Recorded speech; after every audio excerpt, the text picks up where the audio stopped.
Bien, apreciados líderes, estamos iniciando entonces nuestro segundo tema de 12.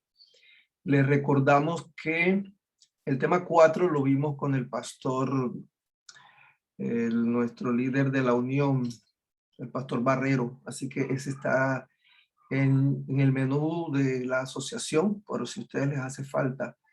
Este forma parte del requisito para certificarse en el mes de febrero del próximo año. Vamos a ir avanzando rapidito, viernes tras viernes, hasta que podamos completar los 12 capítulos. Con este sería el tercer tema. Así que les agradecemos que ustedes se pongan al día y vayan reportando, e iremos subiendo en la plataforma de la división la capacitación que ustedes vayan asistiendo para que todo vaya saliendo en orden. Liderazgo transformador. Segunda parte, desafíos de liderazgo espiritual. Aquí están las 5 ideas que el pastor José Rodríguez comparte con nosotros en el segundo capítulo. Él menciona que como líderes en este tiempo tenemos desafíos. Vivimos en un ambiente posmodernista, dice él, y por lo tanto desarrollar nuestro ministerio ofrece sus propias dificultades. Espérense un segundito.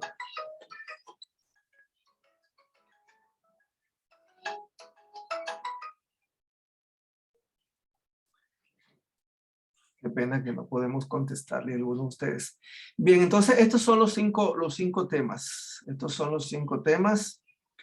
Modelo de liderazgo, evaluación de las situaciones, la visión, la identidad y el poder. Los temas que el pastor ha considerado básicos para este segundo tema, que son los desafíos que nos toca enfrentar como líderes. Esto es muy importante, considera el autor, para desarrollar el ministerio. O sea, en la medida en que nosotros podamos atender estos desafíos, podremos enfrentar. El pastor, si ustedes tienen la oportunidad después de leer el libro, menciona cuando él iniciaba su ministerio, se enfrentó a esa incertidumbre, ¿no? Yo sé que aquí tengo algunos ancianos que están comenzando, y cuando uno está comenzando digamos, un ministerio, una tarea, uno tiene sus incertidumbres, sus inseguridades, y eso es normal.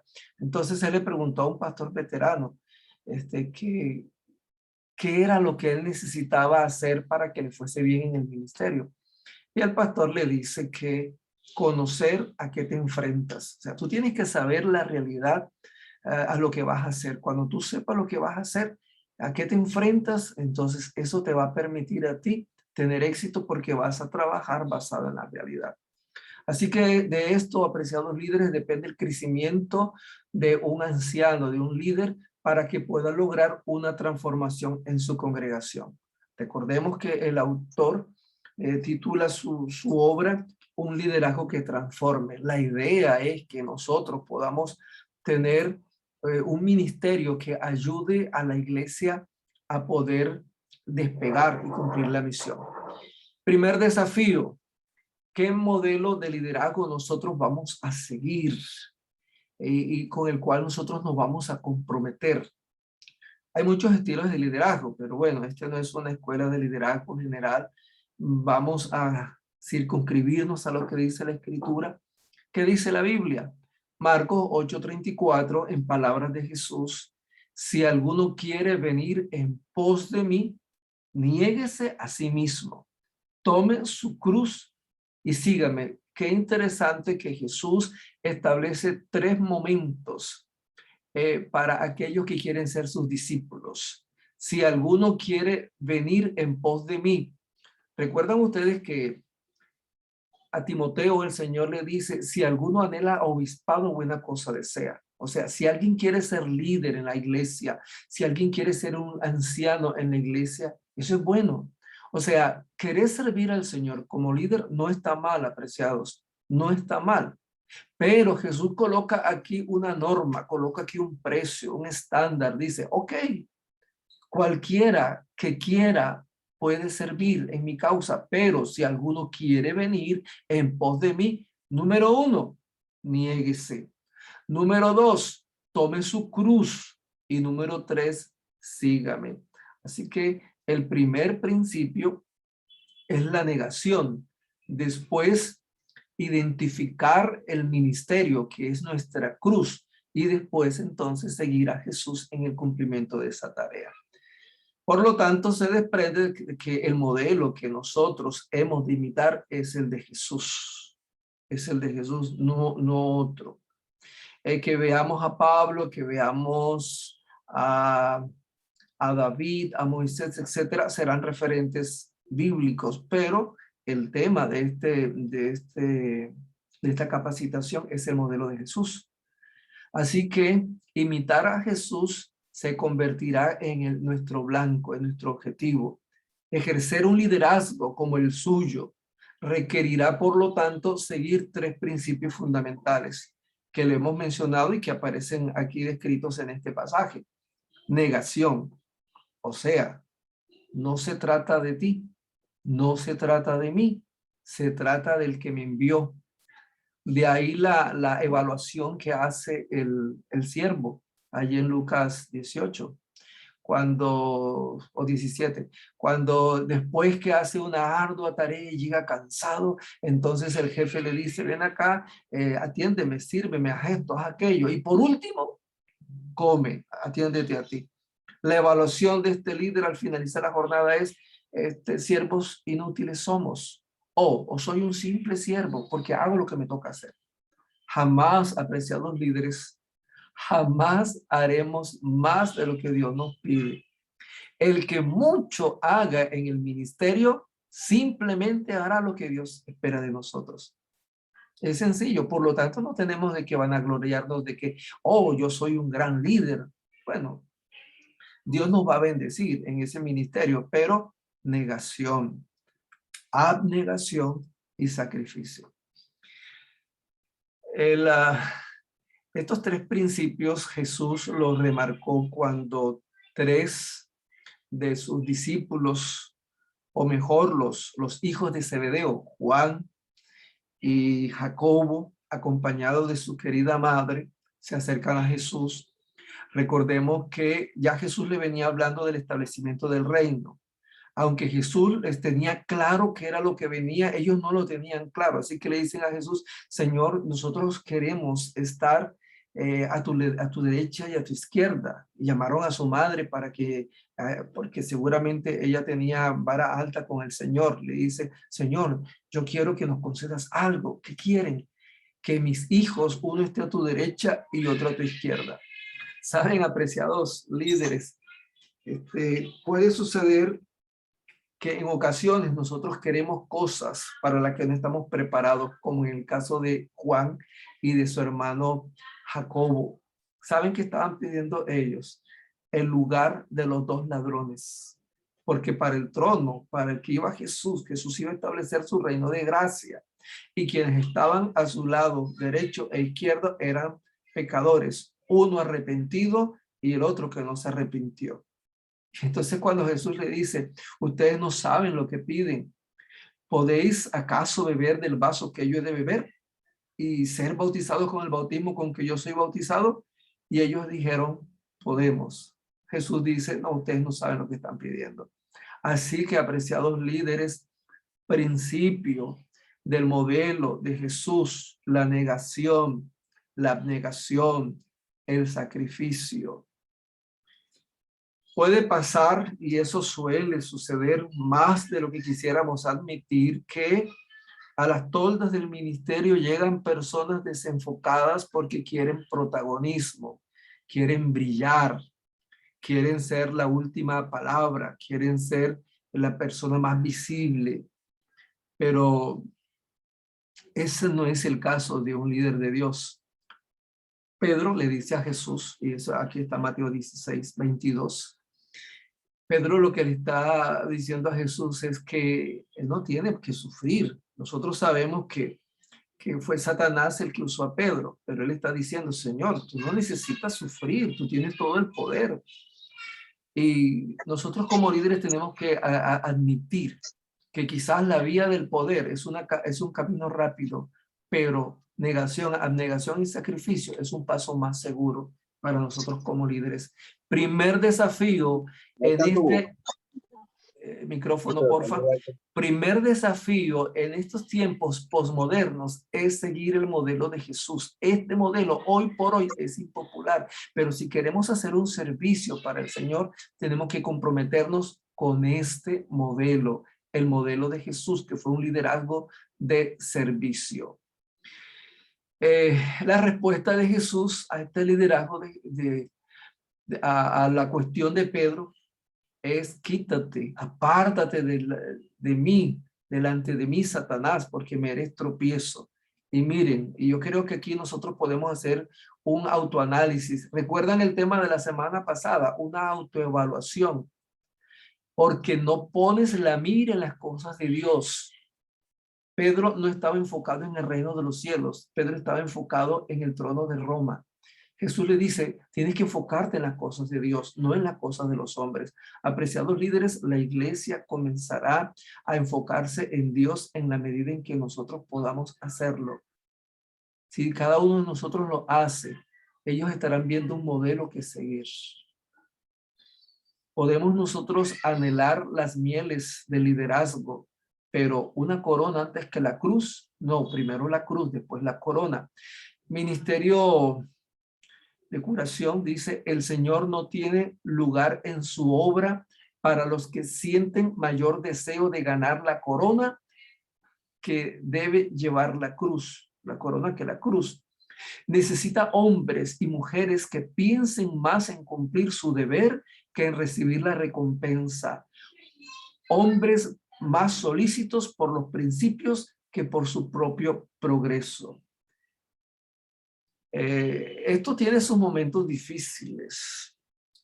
A veces, y no es que sea tan escaso, cuando tenemos eventos, algo que ha llegado a formar parte de la cultura adventista es que al final damos los agradecimientos.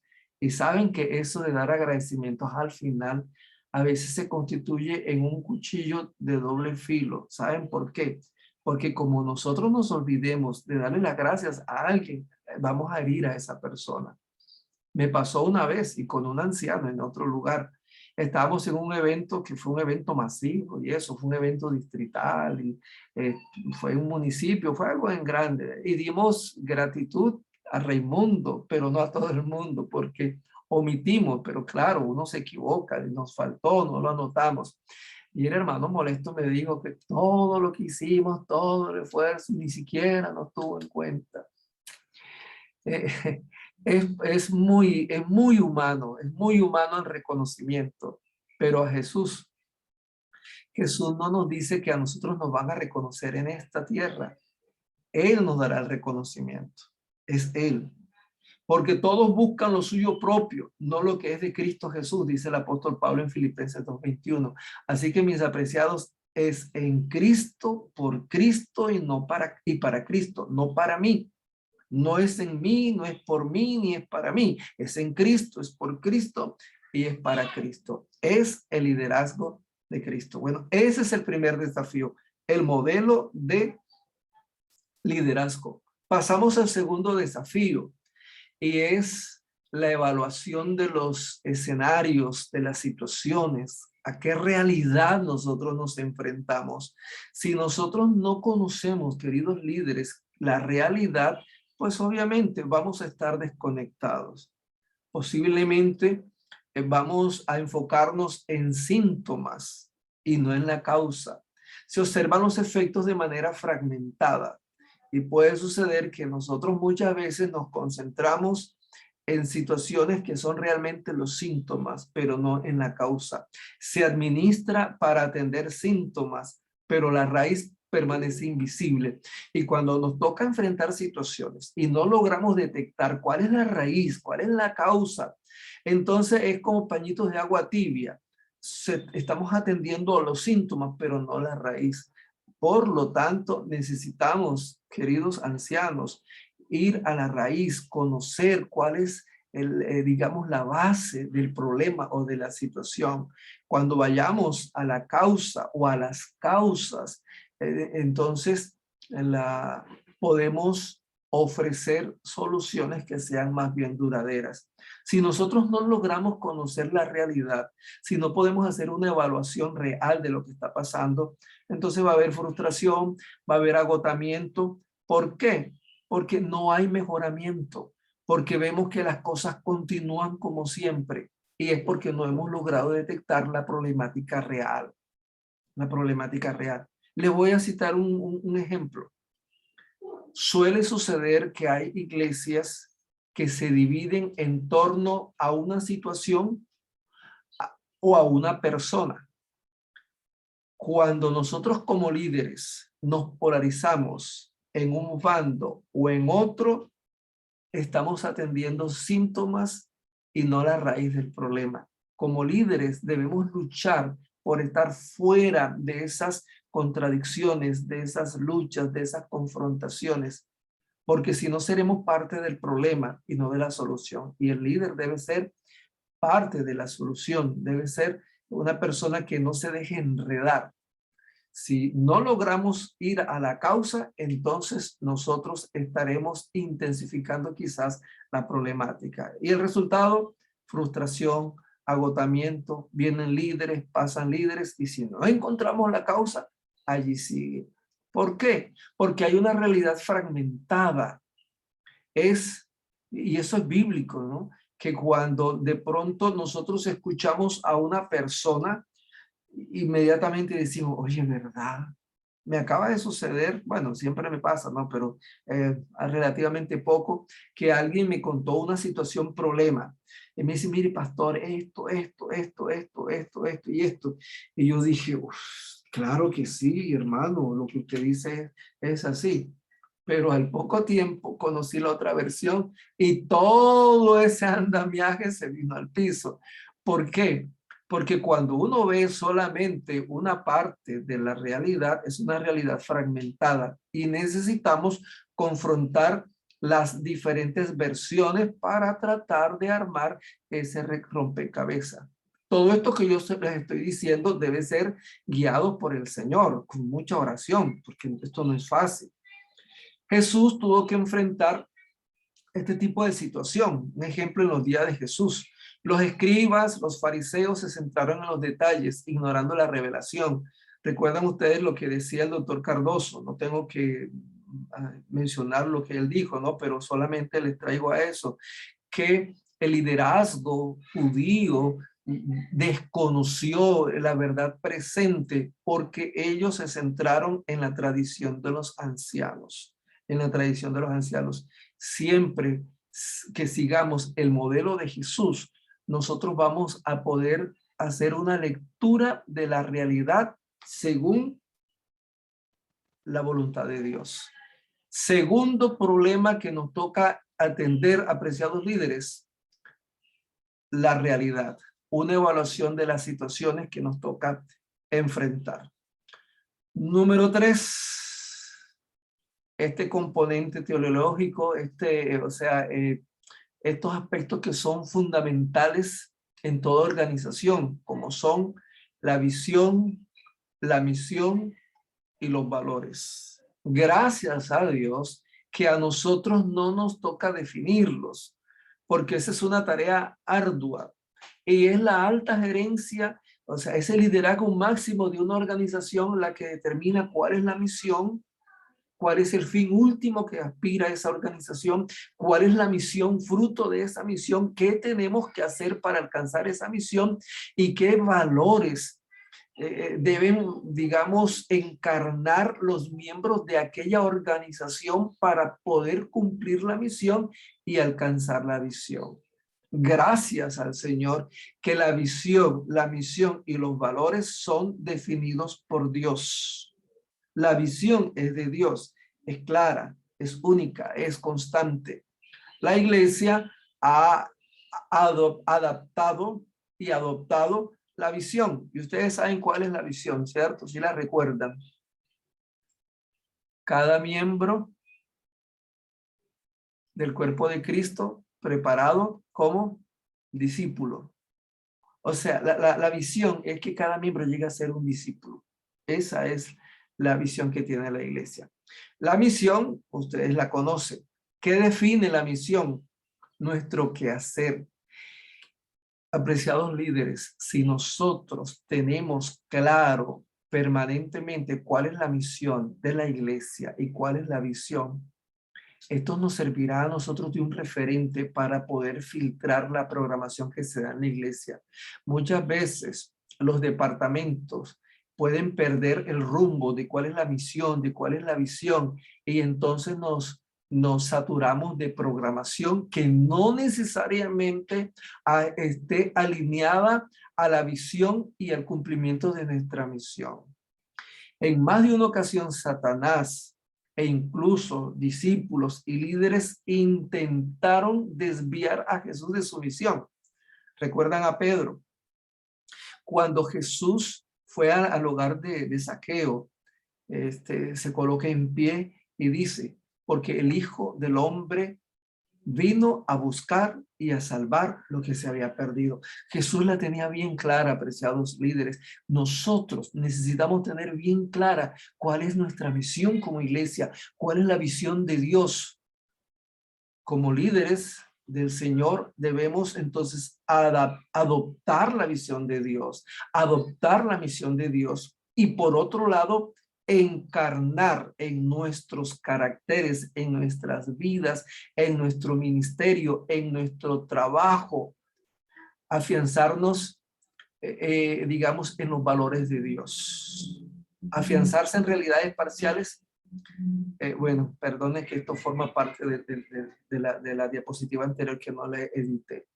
Los valores encarnan esos principios que nos van a permitir a nosotros realizar la misión. Ejemplo, por darle solamente un ejemplo, la integridad, el respeto.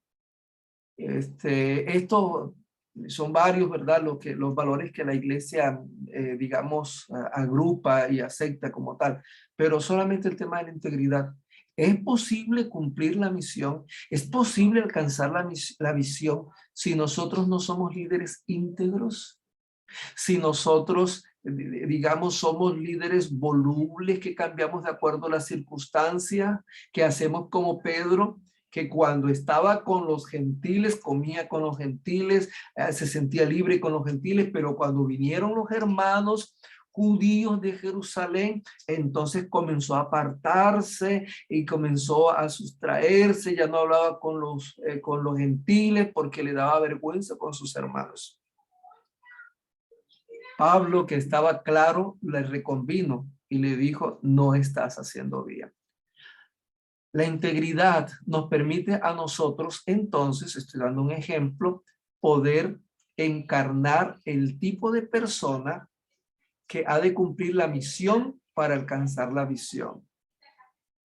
O sea, identifica la calidad de personas que nosotros como organización queremos producir. Nuestro discipulado va a lograr personas que se identifiquen o encarnen estos valores. Y ya les dije en un comienzo, ¿no?, que esta misión, que esta visión, que estos valores son definidos por Dios. Hechos de los Apóstoles en página 17 dice, a fin de realizar con éxito la obra a la cual habían sido llamados estos hombres de diferentes características naturales y hábitos de vida, necesitaban unirse en sentimiento, pensamiento y acción. Qué maravilla, ¿cierto? En la medida en que nosotros como líderes estemos alineados a la visión de Dios, a la gran comisión que Dios nos dejó, al testimonio que debe identificar a la iglesia y a los líderes, hermanos queridos, estaremos en el camino correcto para cumplir la gran tarea de Dios. Así que nuestro tercer desafío son estar alineados con la visión, la misión y los valores. Y los valores. Cuarto desafío, nos quedan dos. El cuarto es la identidad. ¿Quiénes somos? Cuando usted le preguntan quién es, usted inmediatamente, si va a un lugar desconocido, saca su cédula o su carnet, si es estudiante o carnet profesional. ¿Quiénes somos? Es el resultado de nuestras creencias y de los valores que hemos adoptado. ¿Cómo nos identifica el mundo? Esa es nuestra identidad. Y yo les hago una pregunta como para evaluarnos un poco. ¿Estamos reflejando nosotros la identidad que encarnaron nuestros pioneros o nuestros hermanos de hace 50 o 60 años?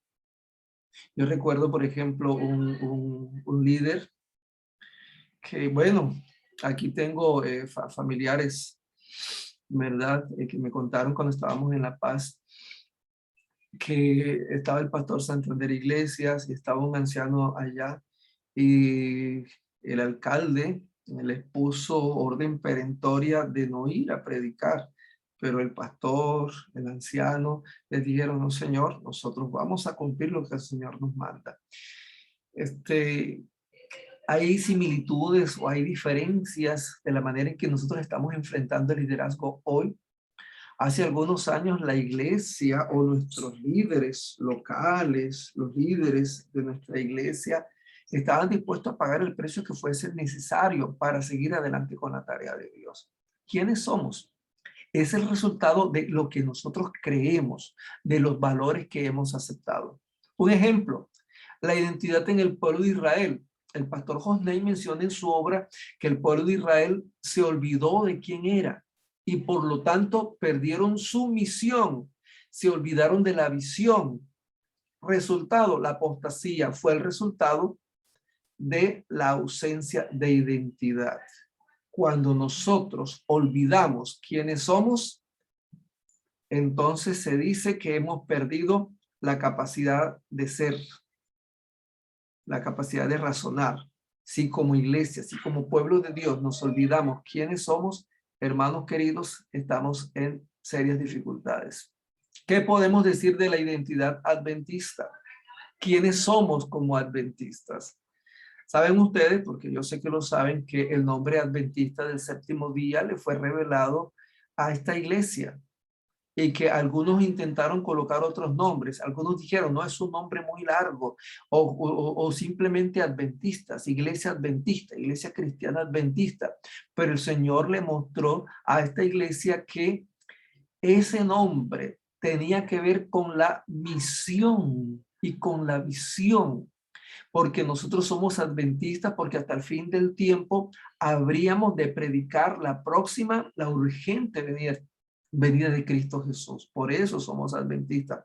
Y del séptimo día, porque seríamos reparadores de portillos, porque una verdad que ha sido olvidada, ignorada, rechazada y pisoteada, este pueblo se encargaría de publicarla en todo el mundo. Por lo tanto, mis apreciados, en el libro de Apocalipsis podemos encontrar cuáles son nuestras credenciales, nuestra partida de bautismo, nuestra identidad, nuestra misión, nuestra visión.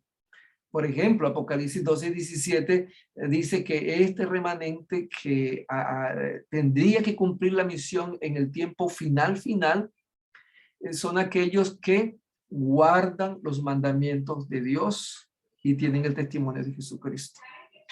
Por ejemplo, en Apocalipsis 14, sobre todo del verso 6 hasta el 13, menciona cuál es el mensaje. Somos mensajeros de Dios. Bueno, ¿cuál es el mensaje? Está allí en Apocalipsis, en 14, 6 al 13. En Apocalipsis 18, 1, menciona el carácter universal de esta obra y cómo este mensaje ha de iluminar a todo el mundo. Apocalipsis 14, 12, por supuesto, habla también de la identidad de este pueblo. Aquí está la paciencia de los santos, los que guardan los mandamientos de Dios y tienen el testimonio de Jesús. La partida de nacimiento está en el capítulo 10. Si nosotros como líderes tenemos esto claro en nuestra mente, guiaremos a nuestro pueblo, hermanos queridos, a enfocarnos en lo que es importante. ¿Por qué? Porque sabemos quiénes somos. Hoy es posible que nos dejemos contaminar o contagiar con la teología de la prosperidad, con la teología del aquí y el ahora. Hay algunos incluso, queridos líderes, autores cercanos a nosotros, que dicen, ¿para qué tenemos que estar asustando a la gente con profecías y con esto? Hablemos de Jesús, del amor de Jesús. Hermanos queridos, estos son cantos de sirena. El Señor nos llamará perros mudos si en un tiempo de crisis como la nuestra nosotros callamos, porque si es necesario, y el Señor lo ha hecho más de una vez, las piedras serán llamadas a testificar. Cuando yo sé quién soy, haré lo que debo hacer por lo que soy. Este es uno de los desafíos, el número 4, que enfrentan los líderes, el liderazgo. Y el último, el poder. No hay líder si no hay poder, no hay liderazgo si no hay poder. Nadie puede decir que es un líder si no tiene poder para hacer nada. Si el líder solamente obedece, no es líder, no es líder, se necesita poder.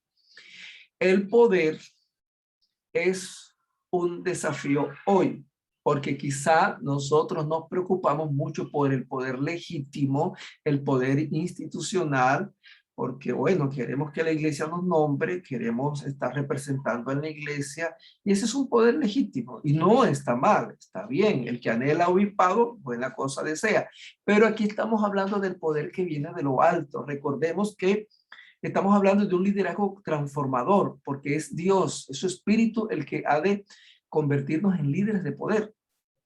Pero hay un problema, y es que hay indiferencia en buscarlo. ¿Qué le dijo Jesús a sus discípulos? Miren, mis discípulos, no se vayan de Jerusalén, quédense allí hasta que seáis investidos del poder de lo alto. Entonces me seréis testigos en Jerusalén, en toda Judea, en Samaria y hasta lo último de la tierra. ¿Cuándo? Con poder. Por lo tanto, apreciados líderes, es nuestra tarea, ¿saben? Es pedirle al Señor que nos capacite, que su Santo Espíritu nos habilite para que podamos tener poder, que seamos empoderados por el Señor. Pero yo les mencionaba que hay un problema. Quizá en ocasiones nos sentimos paralizados por el temor, por la incertidumbre, por los grandes desafíos que nos toca enfrentar, por los grandes Goliat que en ocasiones hasta nos avergüenzan y nos señalan como si fuésemos cobardes, fracasados y esclavos. Yo recuerdo casi hace 2 años, comenzando el encerramiento, que tuvimos un tema, creo que fue a Nuevo Edén, no sé si fue distrital, donde hablábamos de esa cuarentena que tuvo el pueblo de Israel, 40 días. Goliat se pavoneaba insultándolos, humillándolos, los tenía realmente humillados. El pueblo de Dios temblaba desde Goliat para abajo. Es posible que, como nos toca liderar, haya momentos en que nos sintamos paralizados, pero mientras que el rey estaba, digamos, acobardado, alguien que no estaba expuesto a los continuos vituperios, a ese megáfono, a esa televisión que tenía Goliat allá insultando al pueblo, llegó alguien, un pastorcito desconocido que le fue a llevar la comida a sus hermanos y a saber cómo estaban, y como él estaba en el campo contemplando a su Dios, estudiando la naturaleza, estudiando la voluntad de Dios, cuando él escucha a Goliat, él no tuvo miedo, porque él estaba habilitado con el poder de Dios y no estaba intimidado por el poder del enemigo. Aquí creo que hay una lección para nosotros, para que el temor, para que la duda no se apodere de nosotros.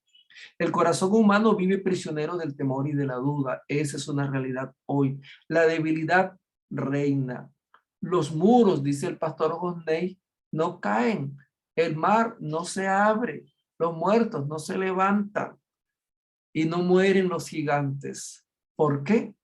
Porque nos falta esta capacitación. El quinto desafío tiene que ver con el poder. Afortunadamente, queridos líderes, hay una promesa que todavía está vigente y ahí la tenemos. Hechos 1:8. Pero, dice el Señor a sus discípulos, recibiréis poder cuando haya venido sobre vosotros el Espíritu Santo y me seréis testigos. Y ustedes conocen el resto del mensaje. Y estos discípulos, apreciados líderes, la historia nos dice que cumplieron con esta misión, porque más adelante en el mismo libro de Hechos de los Apóstoles, líderes de una ciudad dijeron: aquí vienen los que trastornan al mundo. Y realmente la iglesia cristiana llegó a ser un poder avasallador en el Imperio Romano. Si nosotros le pedimos a Dios, queridos líderes, que nos invista con el poder de lo alto, podremos hacer la tarea que Dios requiere de su iglesia hoy, en el presente. Dos citas finales. Consejos para la iglesia, página 178. Realmente es una que está en dos partes. ¿Cuál es nuestra responsabilidad? Cristo declaró que la influencia divina del Espíritu debía acompañar a sus discípulos hasta el fin. Pero la promesa no es apreciada como debiera serlo. Por lo tanto, su cumplimiento no se ve como debería verse. La promesa del Espíritu es algo en lo cual se piensa poco y el resultado es tan solo lo que podría esperarse: sequías, tinieblas, decadencia y muertes espirituales. Los asuntos de menor importancia ocupan la atención y aunque es ofrecido en su infinita plenitud, falta el poder divino que es necesario para el crecimiento y la prosperidad de la iglesia y que se traería todas las otras bendiciones en su estela. Ante estos desafíos, apreciados líderes, en el quinto está la solución a los cuatro anteriores. Tenemos acceso a la fuente de poder.